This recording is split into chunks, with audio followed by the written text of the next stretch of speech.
पोरं बाळ कुठून असणार? काय एवढा पिकून गळायला आला तरी तुझं अजून लग्नच नाही झालं? बुवा तुला ध्यान नाही का रे येत कसलं? लग्नाचं? अरे आम्हाला फक्त देवाचं ध्यान. आहा. देवाचं ध्यान, त्यातच आमचं समाधान.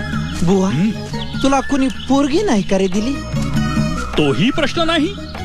मग लग्नासाठी तुझ्याकडे पायका नाही का? आ तोही प्रश्न नाही. म्हणजे पोरीची अडचण नाही, पैशाची अडचण नाही. आलो माझ्या ध्यानात बुवा. काय म्हणजे तुझ्यातच काहीतरी दोष असणार आहे. तू आत काय नेसला का नाही?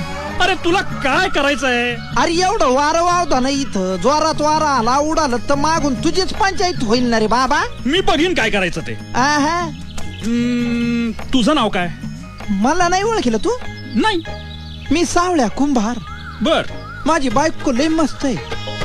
2 गाढवानी लेकर आहेत मला. बर म्हणजे माझ्याकडे 2 गाढव आहे, त्यांच्यावर लेकरावानी प्रेम असं. करतो मी.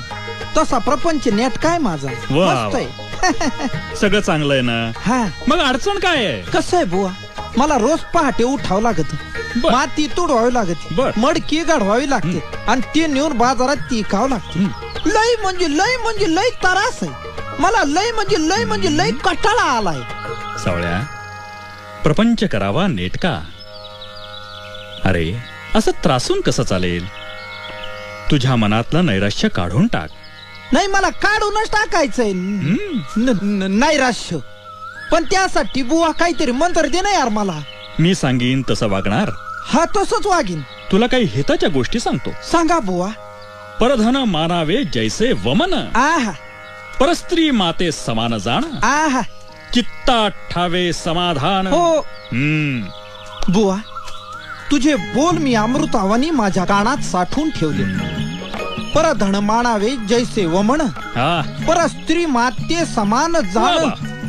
समोरून जर ती आली चालून तर धरावे तिचे 2 चरण. हाय ना? ते ठीक आहे. सावळा, हा. आजपासून मी तुझा गुरु आहा. आणि तू माझा शिष्य. होय बुवा. ये, हा मी तुला कान मंत्र देतो. हा द्या. ए बुवा, काय झालं? अरे कान मंत्र द्यायला का थुकायला कानात? अरे बर, दुसरा कान आणि इकडे. नको नको. डॉक्टर कडे गेलो आणि 2 कान त्याने पाहिले. तो म्हणाल तो माणूस थुकुस्तवर तू काय करीत होतास असं म्हणलं. म्हणजे मग बर बर बर ठीक आहे. हा सावळा, हा. आता तू घरी जा.